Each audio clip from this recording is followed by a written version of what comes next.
This man never imagined that in his mission to save humanity, piloting a mech into space to destroy monsters, when he fought until the very last moment and prepared to return home, he would discover that the entire Earth had been transformed into an ice age. In that moment, James was completely lost. If Earth was destined to be destroyed anyway, what was the point of fighting monsters so desperately? It turns out that 20 years ago, monsters invaded Earth. Faced with relentless monster attacks, nations around the world set aside their differences and united against the common enemy. However, the monsters' power far exceeded their imagination. Even deploying the most advanced weapons only delayed the monsters' advance. Humanity desperately needed a powerful weapon capable of matching the monsters. At that critical moment, James's father, a scientist, developed a robot with consciousness that could kill enemies through self-detonation. The robot would lure monsters to uninhabited areas and then self-destruct. But when a monster appeared, James secretly snuck into the cockpit. He couldn't bear to watch the robot go to its death like that. James's talent manifested itself right then. That thick instruction manual, James mastered it after reading it just once. He manually piloted the robot straight to the monster and, with incredible maneuvers, successfully took it down. James was only 9 years old at the time. After this incident, James's father immediately adjusted his research direction, transforming the self-destructing robot into a reusable close combat machine. James had accidentally become humanity's savior. With endless financial support, the robot was upgraded and updated at breakneck speed. James's experience fighting monsters grew increasingly rich. Under James's unstoppable combat prowess, within 10 years, Earth was free from the threat of monsters, but the monsters' spawning point was in distant space. To eliminate the monsters at their source, James set off for the cosmic battlefield. Accompanying James was a top-tier battleship that embodied the crystallized wisdom of all humanity. The battle plan was for James to cover the battleship as it entered the core of the monster swarm. Once the battleship activated its laser cannon, it could eliminate all monsters within a 100-mile radius. Swarms of monsters flew toward James, but facing such numbers, James didn't panic at all. He separated dozens of drones from his mech to form light swords, then with a jet boost, instantly killed the surrounding monsters.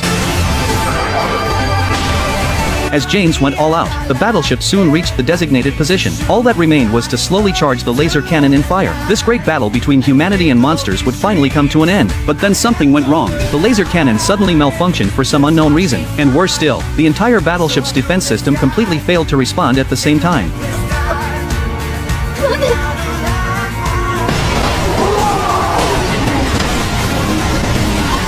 The explosion sounds from the damaged battleship finally caught James's attention. Although he didn't know what exactly happened to the battleship, James remained exceptionally calm. No matter what, saving people was the top priority. However, no matter how skilled James was, he couldn't break through the monster swarm. Instead, his mech became battered from the high-intensity combat. At this point, the robot understood they had run out of options. James was quite accepting of this because they still had their ultimate trump card, self-detonation, unused. Though its power couldn't match the laser cannon, it could still reduce the monster population to a level that Earth's humans could handle. But just as James prepared to face death, the robot seized control. It immediately